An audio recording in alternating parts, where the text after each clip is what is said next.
హుస్నాబాద్ పట్టణంలోని మేడిబావి సంధి Reliance tower దగ్గర ఐకాన్ అకాడమీ కోచింగ్ సెంటర్ను ప్రారంభించిన కాంగ్రెస్ నాయకురాలు కర్ణకంటి మంజులారెడ్డి రిబ్బన్ కట్ చేసి విద్యార్థులకు చదువు పట్ల అవగాహన కల్పించారు.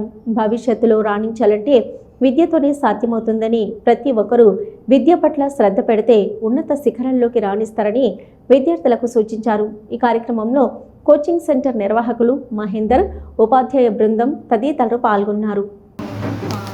15-20 ఇయర్స్ నుంచి ఒక లెక్చరర్గా వృత్తిని ఎంచుకొని ఈరోజు మన హుస్నాబాద్ నియోజకవర్గానికి సంబంధించి హుస్నాబాద్ లోకల్లోనే మన ఈ అకాడమీ స్థాపించడం మన అందరూ కూడా హర్షణీయమైన విషయం. ఎందుకంటే ఇప్పటి వరకు కూడా ఇట్లాంటి ఇన్స్టిట్యూషన్స్ అనేవి మన దగ్గర లేవు.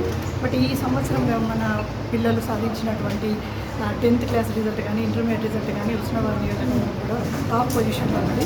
అందుకోసం ఇంకా కూడా మన పిల్లలకు అత్యుత్తమైనటువంటి విద్యా విధానాన్ని నేర్పించడానికి తను తీసుకున్నటువంటి నిర్ణయానికి హుస్నాబాద్ నియోజకవర్గ ప్రజలందరూ కూడా మహేందర్ గారికి ఐకాన్ అకాడమీలో కూడా శుభాభినందనలు తెలియజేస్తూ ఇంకా ఎంతోమంది విద్యార్థులకు ఇది సహకరించాలని, మరియు ఎంత పేద విద్యార్థులు ఉన్నా కూడా వాళ్ళందరూ కూడా సహాయ సహకారాలు అందిస్తూ ముందుకు తీసుకెళ్తున్నటువంటి అకాడమీకి లెక్చరర్లకి మరియు ఉపాధ్యాయులందరికీ కూడా మనస్ఫూర్తిగా కృతజ్ఞతలు తెలియజేసుకుంటూ ఇందులో నన్ను కూడా భాగస్వామ్యం చేసినందుకు చాలా సంతోషంగా ఉంది.